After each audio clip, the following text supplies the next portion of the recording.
We're going to be in 1 Kings this morning, chapter 19, is where we'll focus most of our attention. So if you have a Bible, grab it and go there. We teach the Bible here at City Church. We believe the Bible has life-transforming power. We're in a series called Elijah, about the Old Testament character Elijah. What we're learning is it's really not about Elijah.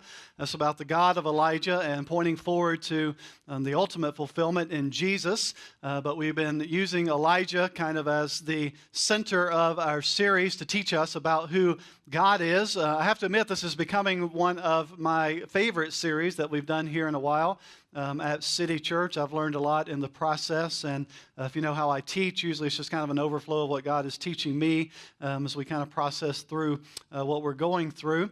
So we're going to be focusing on kind of the backside of Elijah's life today, and we'll see the humanness of Elijah in a way that we haven't seen up until this point. One of the most decorated movie series up until this time in history, whether you like it or not, is a movie around a boxer named Rocky. What are we up to, like 72 Rocky movies now? I'm not sure how many are in the franchise, but a lot of them. He keeps getting older, but somehow we keep finding ways to make movies about an old dude that knows how to box. But back in the day, the prime time of the Rocky franchise probably reached its highlight in Rocky IV. How many would you agree that Rocky IV is the best Rocky movie? Either very few people watch Rocky or you're just ashamed to raise your hand. I mean, you can't think any other Rocky movie is the best one, right? Like America versus Russia, come on. And so Rocky IV is the climax of a storyline where Rocky had fought a guy named Apollo Creed for basically the first two movies of the franchise, and Apollo became Rocky's big arch rival. And then Rocky III, Apollo kind of transitioned to become Rocky's mentor and coach when he fought Clubber Lang, who was represented by who? Mr. T, that's right. And then Rocky IV was kind of the climax of that story when this Russian comes on the scene named Ivan Drago. And Drago fights Apollo Creed in what was supposed to be an exhibition match. And instead, Drago is given the signal from his coaches, and he takes his fighting to a whole different level. And he actually hits and ultimately kills Rocky's friend Apollo Creed, which of course inspired Rocky to train and fight the Russian Ivan Drago. He goes to Russia to train. He fights in Russian territory. And while all this is going on, of course, they're training Drago, and they're pumping him full of steroids and medicines. And he is almost like a machine. As a matter of fact, they call him a machine, and they believe he is unbeatable. And the first round of the match, it looks like he is unbeatable. He basically obliterates Sylvester Stallone, Rocky, in the movie, and it's a rough round one. And then round two happens, and somehow in the midst of all that, Rocky somehow lands a punch on the Russian Ivan Drago. And when he hits him, he cuts him, and he begins to bleed. And for the first time, they recognize he's not a machine. He's human. As a matter of fact, when they go back to their corners at the end of round two, Rocky's trainers say to him, he's cut, he's hurt, he's not a machine, he's a man. You ever feel like when we've been going through this series that Elijah is kind of like Drago, right? He's Superman, superhuman, very Drago-esque in the way he approaches life. I want to reread a verse that we read the very first week of the Elijah series that reminds us of this truth. It's from James chapter 5, verse 17. I'm actually going to read it from the NLT, and I want to read just the one phrase from James 5:17. It says, Elijah was as human as we are. Elijah was as human as we are. Read that phrase with me. 1, 2, 3. Elijah was as human as we are. Read it again so it sinks in. Elijah was as human as we are. This is so important to this series. It's easy to get infatuated with Elijah and forget that he was merely a human being. And we understand why. I mean, he stood before the most notorious royal couple of his day evil Ahab and Jezebel who wanted him dead.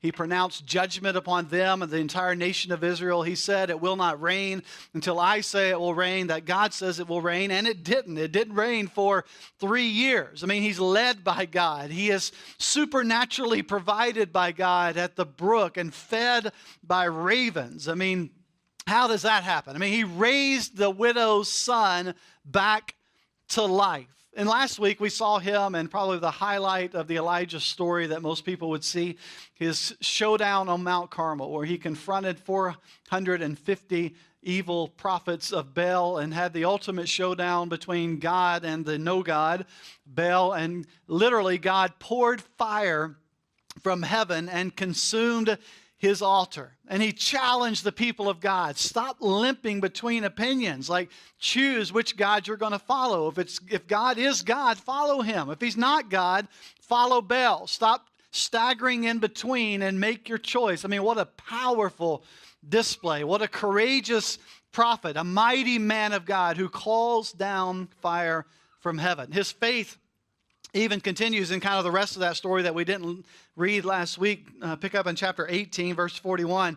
This is after everything had happened, the fire fell. Elijah says to Ahab, go up and eat and drink, for here is the sound of the rushing rain. In other words, this prophecy that it's not going to rain is about to end. So Ahab went up to eat and to drink, and Elijah went up to the top of Mount Carmel, and he bowed himself down on the earth and put his face between his knees.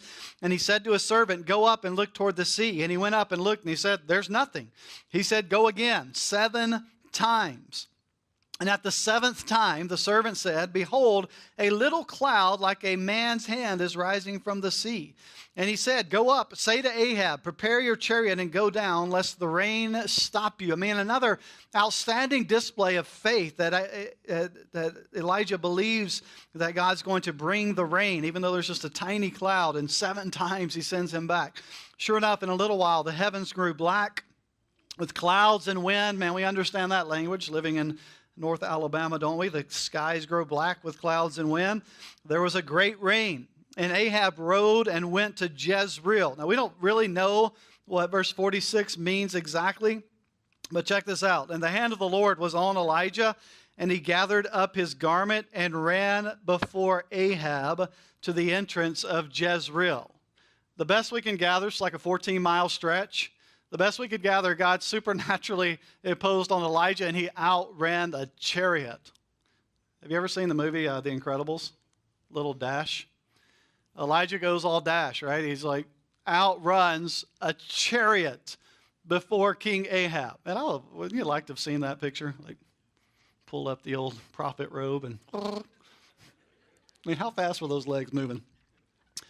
Outruns the chariot, and he makes it to the king's palace. What an incredible moment. So by the end of chapter 18, Elijah is bold, courageous, confident. He's brash. Remember how he called out the servants last week?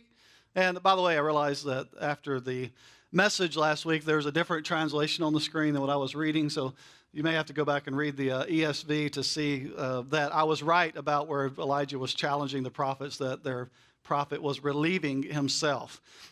So if you think I was making that up, go read a different translation.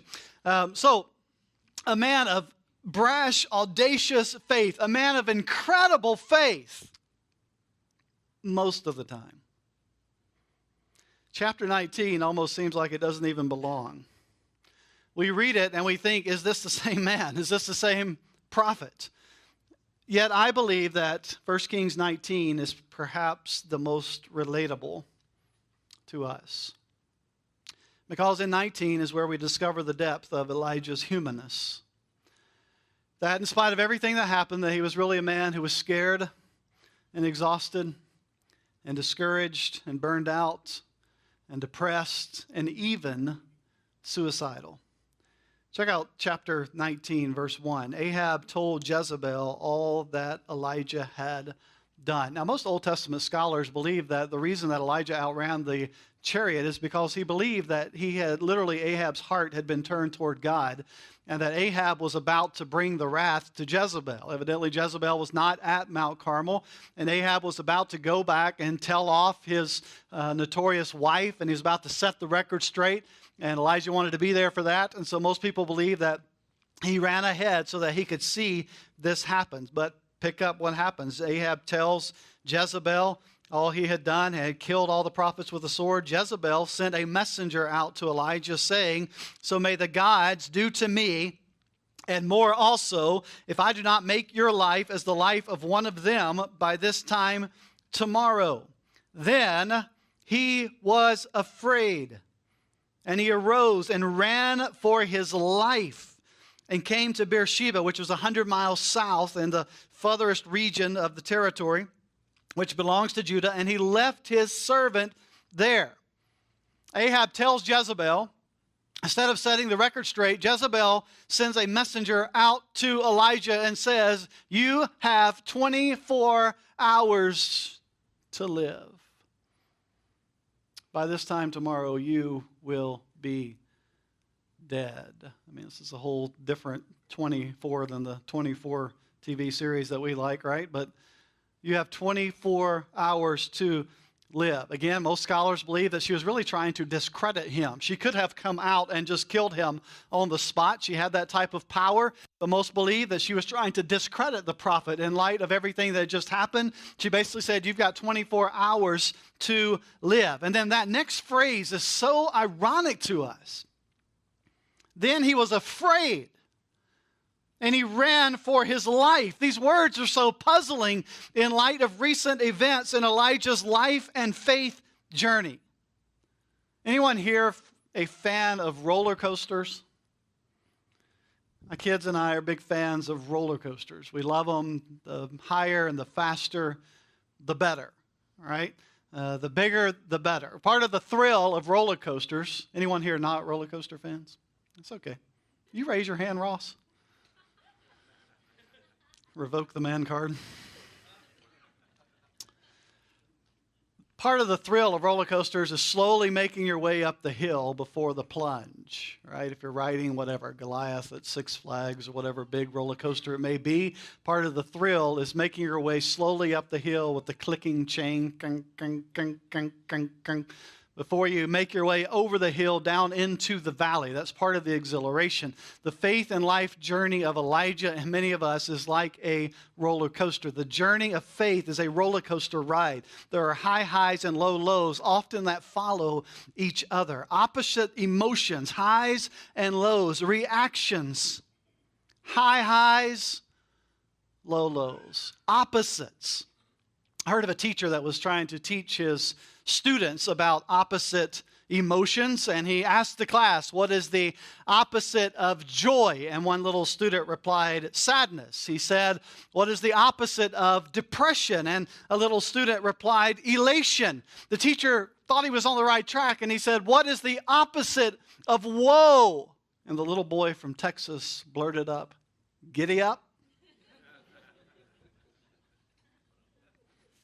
Where's my drums when I need them? Up and down. Look in verse 4. But he himself, this is Elijah, went a day's journey into the wilderness. So he leaves his servant behind. He goes alone.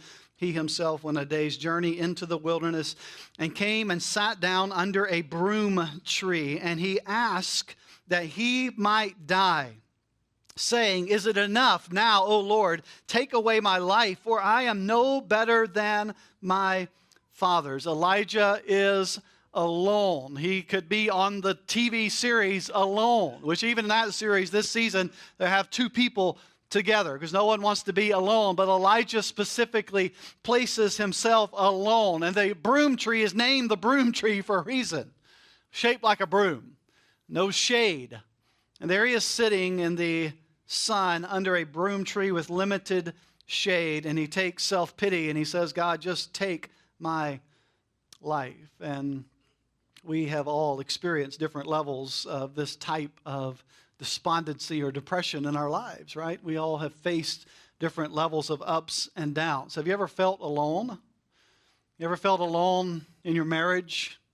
Like you're the only one trying, you're the only one contributing, you're the only one who cares? Have you ever felt alone in your relationship with a friend?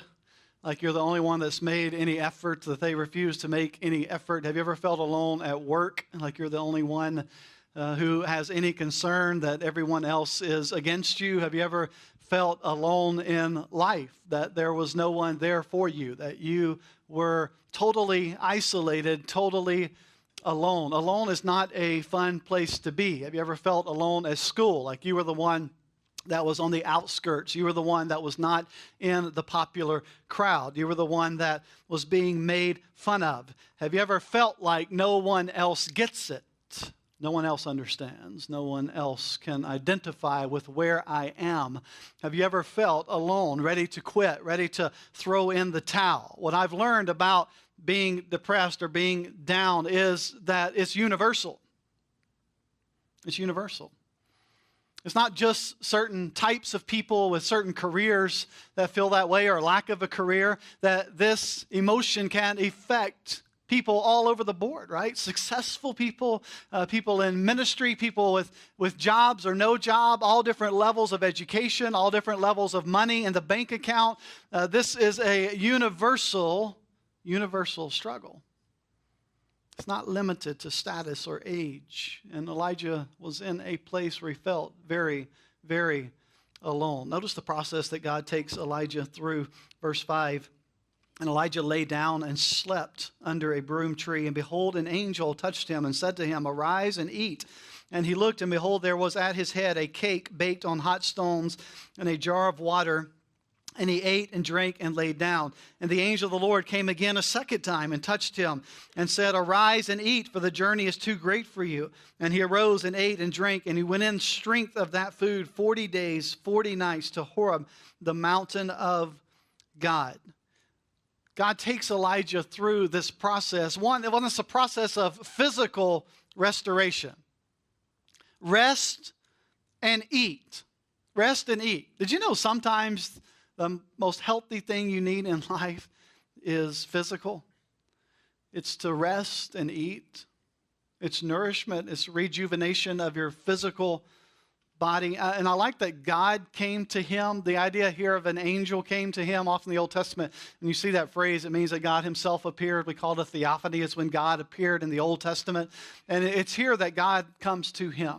Not once, but multiple times, and says to him, Eat, take nourishment. It's God that comes down. Do you recognize kind of that theme that we have throughout Scripture? If you hear me preach very often, you hear me often say this: God who comes down to us, that redeems. The story of redemption in the Bible is God coming down to sinful humanity, because we can't come down, we can't go up to him. God comes down to us. And here we see it again in the story of Elijah, that God comes down to him. He doesn't send the ravens this time. He doesn't send the ravens. God himself comes down. So get this. At Elijah's moment of emotional, physical, spiritual exhaustion, breakdown, collapse, even a level of failure in how he handled this, in Elijah's moment, God comes down to him, not to condemn him. Elijah, what are you doing? Get up. Why are you laying here? This is ridiculous.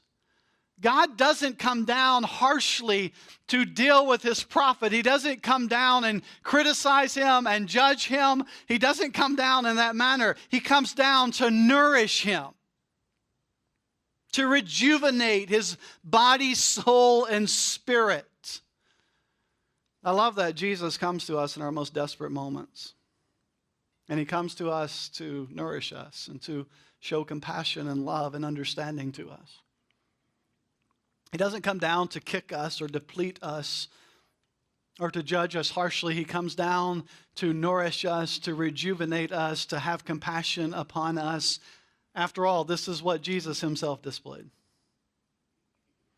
When Jesus was at moments alone in his life, when Jesus went through what we go through. The Hebrew writer says he was like we are, yet without sin. He went through the stuff that we go through, yet without sinning. That it was Jesus who identifies. It's Jesus who relates. It's Jesus who knows what you're going through. When you feel alone, when you feel despondent, when you feel depressed, when you feel like there's no one there, no one cares, no one understands, I'm all alone. It's Jesus who identifies with that when no one else does. I understand that there are those of you that face this issue at a level that's beyond just an emotion, right? Maybe it's a physical capacity that you're facing. Maybe it's something hardwired in you that causes depression. We're not naive enough to think that this is just an issue related to emotions. This many times is a physical issue, an emotional issue, a mental issue, a spiritual issue. It's all of those things rolled into one. And in those moments, regardless if it's an emotional up and down that we're going through, a physical up and down, or whether it's wired into you and it's something that you have to have help from others to deal with, Jesus understands and has compassion. And like in the story of Elijah, he comes down and he provides nourishment and help and strength because he's a God who cares. There's so many things that are rich in this text that we don't have time to get into. You kind of notice that he provides strength for him for 40 days. 40 is a number in the Bible that represents a lot of stuff. It represents testing primarily. Jesus was tempted for 40 days. Moses led the children of Israel through the wilderness, through the desert for 40 years. The people of Israel wandered in the desert for 40 years. Moses, even prior to leading the children of Israel, spent 40 years on the backside of the desert being groomed by God. It was Jonah who was involved in 40 years. It was the rain in Noah's story that was 40 days. The number 40 is very symbolic throughout the Bible to symbolize God's testing, but not God's testing and life's testing, but God's patience. In every one of those cases I've mentioned, in every one of those stories I've mentioned, it was God who was long-suffering and patient with his children. It was God who was grooming them and using them and refining them to get them ready for the next season of their life. It symbolizes how God is patient with us during those times of trial. And then did you notice he took him to Mount Horeb? That may not be a name that you're familiar with. It's often translated in the Bible Mount Sinai. That is a name you may be familiar with you're a Bible person. It was in Mount Sinai that God took his prophet Moses, and while the children of Israel stayed down below, Moses went up into Mount Sinai, and there he met God face to face, and God gave the 10 Commandments and the instructions for the children of Israel. It was in Mount Sinai that Moses said to God, I want to see you. And God says, no person can see me and live. But here's what will happen. I will hide you in the cleft of the rock, and I will pass before you, and you'll get a glimpse of me. It was a place that represented deep intimacy with God. It was a place that represented deep vulnerability with God. God is most often found in our places of hurt and despondency. As God takes us through the 40-day journeys of life, as God takes us through seasons of life, it wasn't a 40-day journey from Beersheba to Mount Horeb. It was a short distance that would have only taken a few days, and yet for 40 days, God prepares Elijah. He takes him on this journey where he ends up in the most intimate, vulnerable place before God. Because God comes to us and he is patient with us and he is there for us in our lowest moments, in our places of hurt. Look how this story continues. Then he came, verse 9, there he came to a cave and he lodged in it. And behold, the word of the Lord came to him and said to him, what are you doing here, Elijah? He said, I have been very jealous for the Lord, the God of hosts, for the people of Israel have forsaken your covenant. They've thrown down your altars. They've killed your prophets with the sword. And I, even I alone am left. And they seek my life to take it away. God confronts Elijah in his condition, doesn't he? He said, what are you doing here, Elijah? This is not the place I have for you. But Elijah's still not ready. He's been on this journey of nourishment and rejuvenation and this journey of intimacy and vulnerability with God, but he's still not ready, is he? I and I alone. You see, these struggles, these seasons of life, they're not on our calendar. They're not on our schedule. And many times those of us that are removed from it or maybe trying to help or deal with someone that is going through this, man, we love for them to be on our calendar, our schedule. I mean, you should be better by now. Didn't you go to counseling? Didn't you take such and such med? Like, we love for them to be on our calendar, our schedule, our understanding. But we see here in the story of Elijah that he still wasn't ready. God is grooming him and preparing him. He is dealing with him in the way that he does confront his condition. But again, the disappointment's there, the failure's there, the self-pity's there, the rejection is there. In some sense, the bitterness is there. God, I'm the only one. It's a very raw conversation. Look at God's illustration. This is so beautiful. God says to Elijah, go out and stand on the mountain before the Lord. And behold, the Lord passed by. Same language of Moses hiding him in the cleft of the rock. The Lord passes by, and a great and strong wind tore the mountains and broke in pieces the rocks before the Lord. But the Lord was not in the wind. And after the wind, an earthquake. But the Lord was not in the earthquake. And after the earthquake, a fire. But the Lord was not in the fire. And after the fire, the sound of a low whisper. And when Elijah heard it, he wrapped his face in his cloak, and he went out, and he stood in the entrance of the cave. And behold, there came a voice to him, what are you doing here, Elijah? And he said, I have been very jealous for the Lord, the God of hosts. Same answer. For the people of Israel have forsaken your covenant, thrown down your altars, killed your prophets with the sword. And I, even I, only am left, and they seek my life to take it. I love God's illustration here. He's not in the wind. He's not in the earthquake. He's not in the fire. Now, were there times that God was in those places? Absolutely. Read the story of the Bible. There were times God was in the wind, right? There were times that God was in the earthquake. There was times that God, hey, back up one chapter, was in the fire. He poured fire down from heaven upon Elijah's sacrifice. Fresh. God was in the fire one chapter earlier. There are times that God is in the earthquakes and the fires and the wind. There are times that God was there, but not this time. Not this time. This time, God is in the whisper. God is in the quiet. This time, God is in the silence. Do not miss this point. God is not always in the spectacular. That's where we tend to look for him.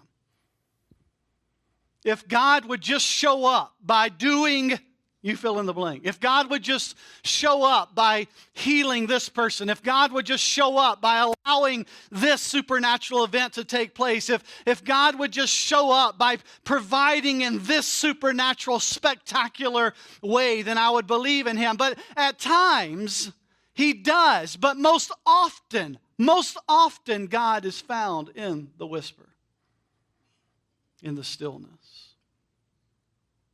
He's not always found in the spectacular. That's where we want him to be. We want him to ride it on the clouds. We want him to fill up our empty bank account. We want him to heal our sickness, to heal our disease, to cure the cancer. We want him to heal the person that we love. We want him to restore the marriage that seems to be headed for a dead end. And no matter what we do, it doesn't seem to get better. We want God to change our spouse's heart. We want God to do the supernatural. But most often, God is not found in the spectacular. God is found in the stillness. God is in the breeze, the whisper, the quiet. God is in the sunset that you see every evening at your home. God is in the still water. God is in the moments of silence. God is in the intimacy of relationships. God is in the giggle of a child. God is in the mouth of the cave. the rhythms of life is where God is most often found. Man, we love the spectacular. We love it, don't we? We love the spectacular.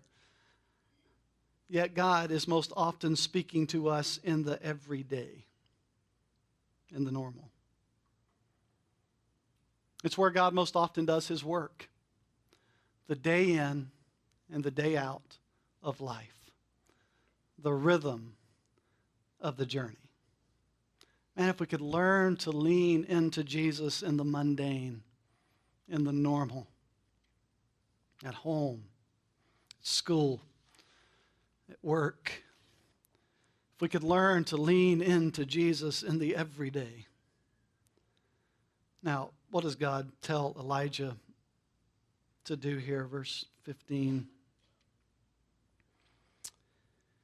And the Lord said to him, "Go, return on your way to the wilderness of Damascus, and when you arrive, you shall anoint Hazael to be king over Syria, and Jehu the son of Nimshi, you shall anoint him to be king over Israel, and Elisha," this would be his mentoree, Elisha, "you shall anoint him to be prophet in your place, and the one who escapes from the sword shall Jehu put to death, the one who escapes from the sword of Jehu shall Elisha put to death."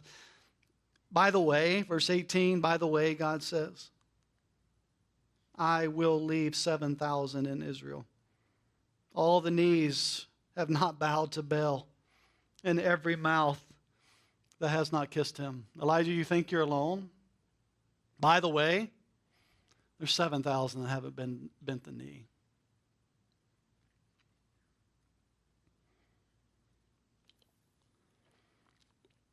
All those names and places probably don't mean a lot to us. Here's what God's saying to Elijah. Elijah, go be a prophet. That's what I called you to do, to be a prophet. Elijah, you have prophet stuff to do. Go do it. And by the way, there's 7,000 who have not bowed to Baal. You are not alone. Go do prophet stuff. Now, notice the process here, okay? Elijah wears himself out. He's physically, mentally, emotionally exhausted. And let me just say that often after spiritual highs, think about the journey Elijah's been on. Standing before King Ahab and Jezebel, thinking that was the time the confrontation was going to happen. God saying, "No, I got something else for you. I got to prepare you. I got a plan. Go away. You're going to be gone for 3 years. And go sit by the brook. I'm going to feed you supernaturally. Oh, by the way, your brook dried up. My provision for you is gone, so I'm sending you into Jezebel's homeland to a widow, a Gentile woman that you should not even be paying attention to. She's going to be your provision. By the way, while you're there, her son's going to die, and you're not going to understand it. And you're going to cry out to me in a very raw, authentic way, and then the time's going to come. You're going to stand before Ahab and Jezebel 3 years later, and there's going to be a showdown. Think about what Elijah has been through. Spiritual highs, time and time and time and time again. And he wears himself out. He is exhausted. He is coming off a spiritual high. And let me tell you, you are often most vulnerable after the spiritual highs of life.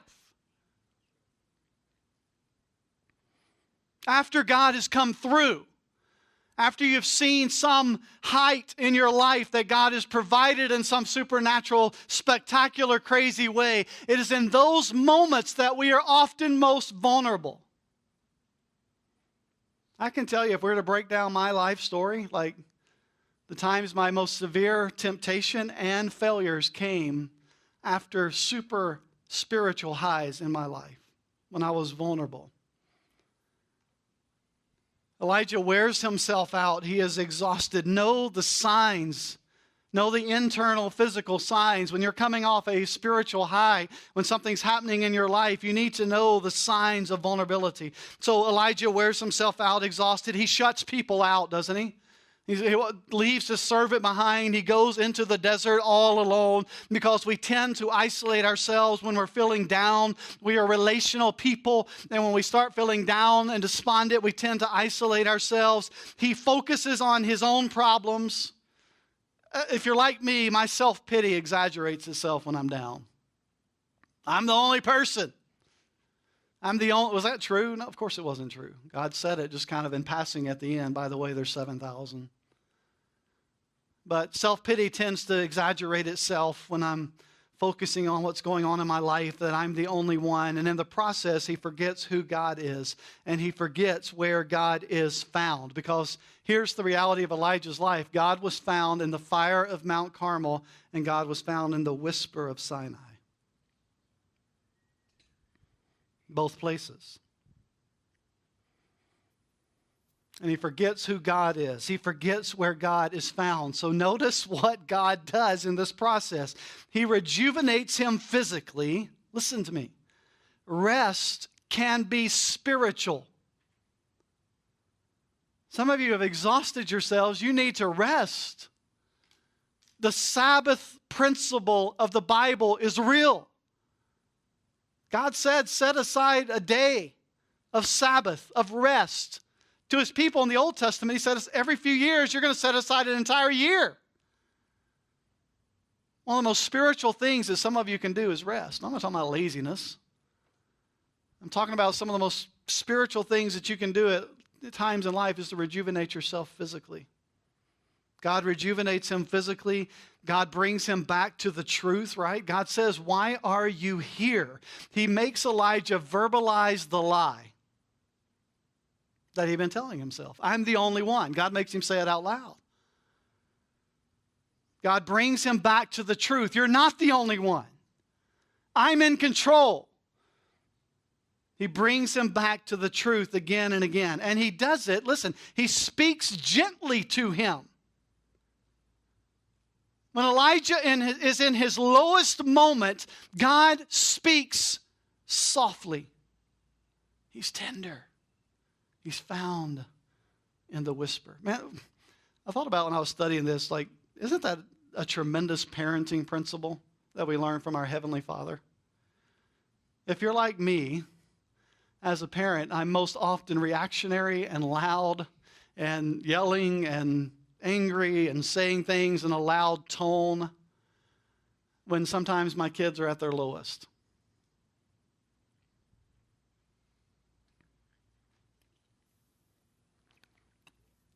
When they may need a whisper, a softness, a tenderness.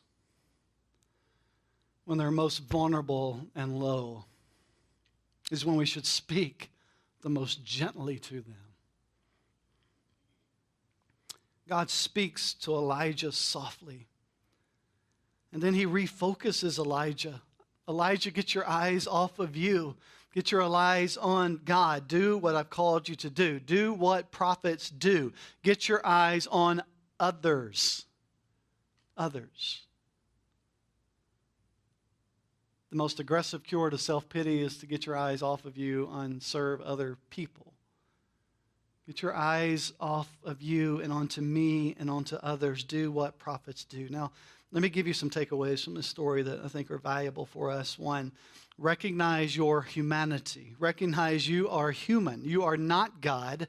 You have weaknesses. You are finite. You're not infinite. You're not all-powerful. You are limited. You can only be in one place at one time. You can't be everywhere. You can't do everything. You are human. Recognize your humanity. Emotional, spiritual, physical rest are God-given provisions, and they are essential to your health. They're God-given. Recognize your humanity. Now, let me encourage you here. Many great people of God have struggled with deep seasons of depression and despondency. I mean, we could go through the Bible and name them. David and Jonah and Moses and Paul. We could go through church history and name them. Martin Luther, who set the tone for the last 1,500 years of church direction, was a man that dealt deeply with depression. C.H. Spurgeon, who is one of my dead heroes I love to read, who pastored a church of 10,000 plus people in London when there were no churches of 10,000 plus people. Spurgeon dealt deeply with depression and at times wanted to take his own life and dealt deeply with the reality of who God was. Jonathan Edwards, who was one of the forefounders of the American Revival movement, was a man who dealt deeply with depression, with the reality of his own humanness. Weakness and discouragement often display themselves after our times of victory. Guess what is found between every two mountains? A valley. A down. High highs, low lows. It's called the spiritual journey. The backwash of spiritual highs is often spiritual downs. Remember, his strength is displayed most clearly in our weakness. And we don't really grasp that, do we? We try to measure up, strengthen up, grit up, determine. And yet the irony of the New Testament teaching is that our weakness, our maturity is not found in our strength. It's found in our weakness, because it's in our weakness that his strength is most displayed in our lives. Rest in him. Recognize your humanity. Here's the other takeaway I want you to walk away with. Remember, we walk by faith and not by sight. If we were to deep dive into this text, you would realize Elijah has some faulty expectations with himself, with his ministry, with God's plan that eventually led to his disappointment, his fatigue, and his depression.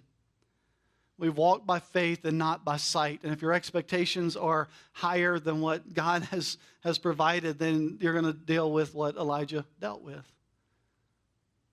We walk by faith and not by sight. You cannot focus on your problems and Jesus at the same time.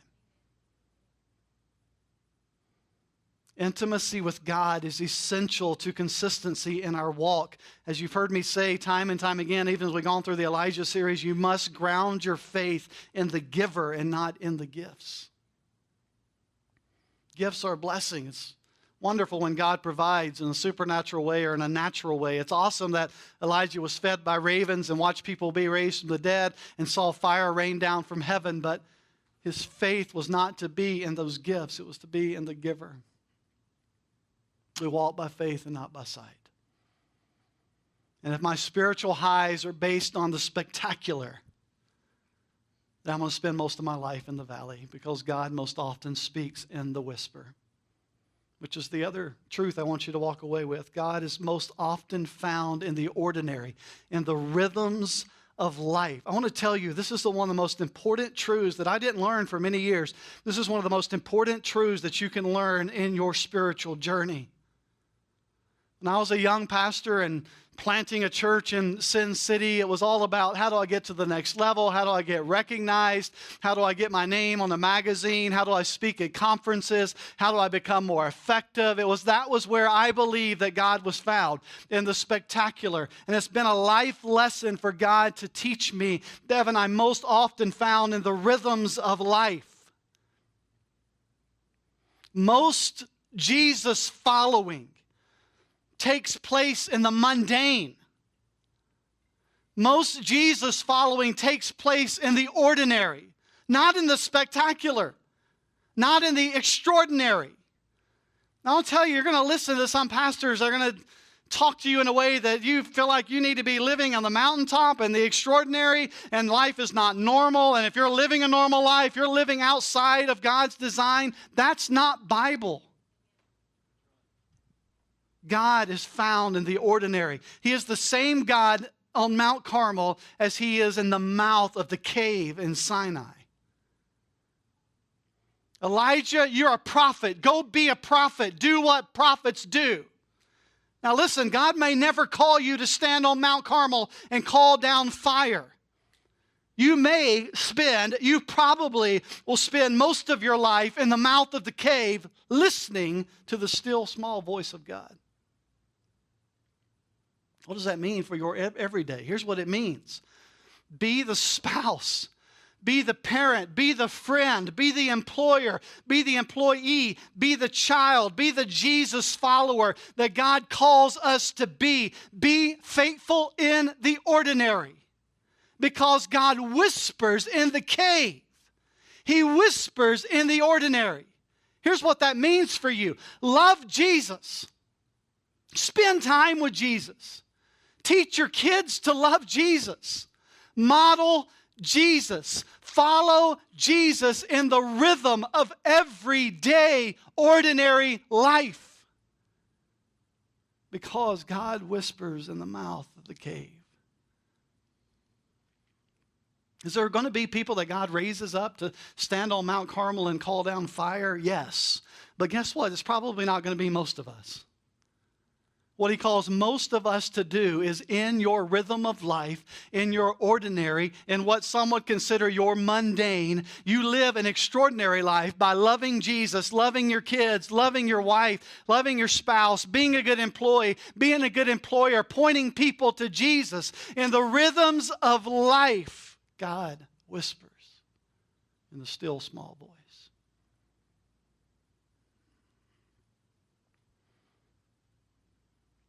I challenge dads on Father's Day. Love Jesus in the ordinary, everyday of life.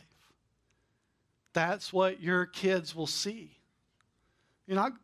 Most of us are not going to stand on Mount Carmel and call down fire, but our kids are going to watch how we react.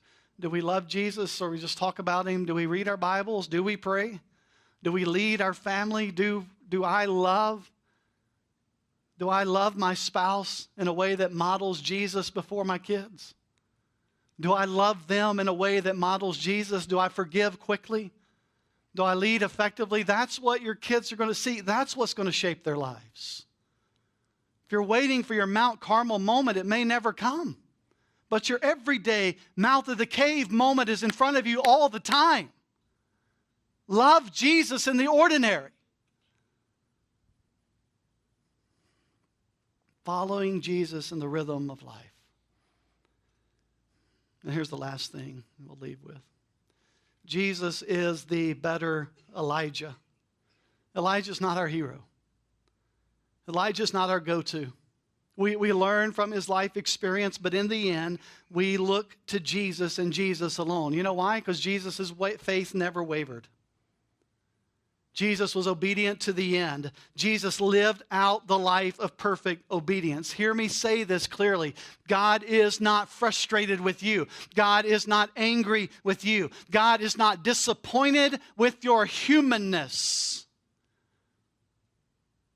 He told Job, you're a human. I get it. You're not a God. God is not angry with you. He is not disappointed with you. You know why? Because Jesus, not Elijah, Jesus has already done everything necessary to please the Heavenly Father. And if you are in Jesus, when God looks at you, he sees Jesus.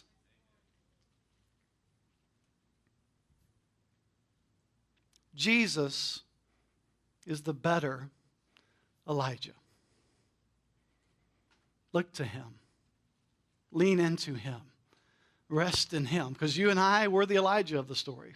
We're going to have our spiritual highs and our spiritual lows. We're going to go through the hills and the valleys. We're going to struggle with our own humanness. There's going to be times that we isolate ourselves and pull ourselves away and get our eyes focused on the wrong stuff. We are Elijah in the story. But the good news is God doesn't leave it up to the Elijahs. God put his faith and trust in the Holy Son of God, who came and walked in complete obedience, who lived in complete faith, who died on the cross for us, who was raised back to life so that he could stand in my place.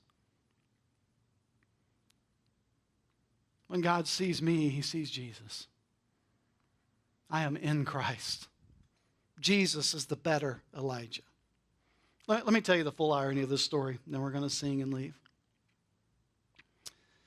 If we were to back up in this story, when Elijah runs to the door of the palace, expecting Ahab to denounce Jezebel, and instead, Jezebel says, here's what you need to know. In the next 24 hours, you will die. And Elijah's afraid of dying. You don't know the irony of this story? The one thing in this story that Elijah is most afraid of in the text, death, he never experienced. Elijah's the guy, if you look at the end of the story, that God comes out of heaven and picks him up in a heavenly chariot and takes him home. Are you kidding me?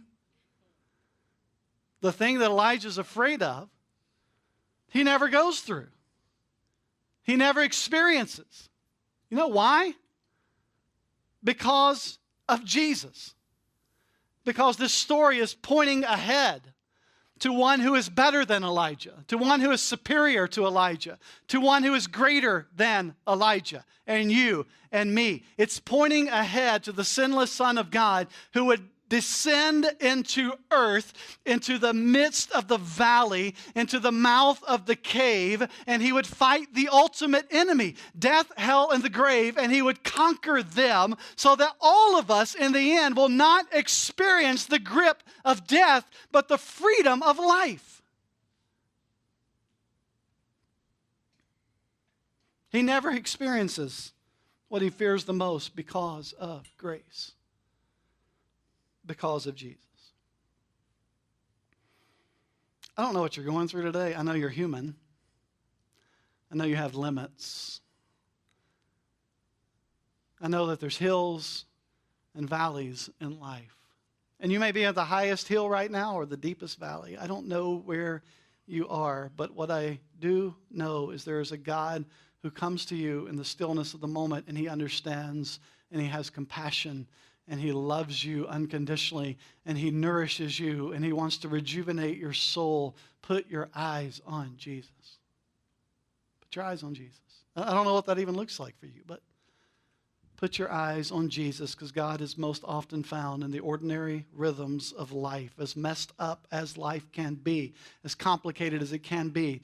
God is most often found in the rhythms of life, the everyday, the day in, the day out, the struggles, the pains, the victories, the making lunches, the clocking in, clocking out, filling the car with gas, playing the video game with the kids, watching the movie with the wife, the fights, the moments of intimacy and relationship, the giggles, the cries. God is found in the rhythms of life. And that's where he calls you. To love like Jesus, to lead like Jesus, to lean into Jesus, to model Jesus, to be Jesus in the ordinary rhythms of life. God found in the ordinary.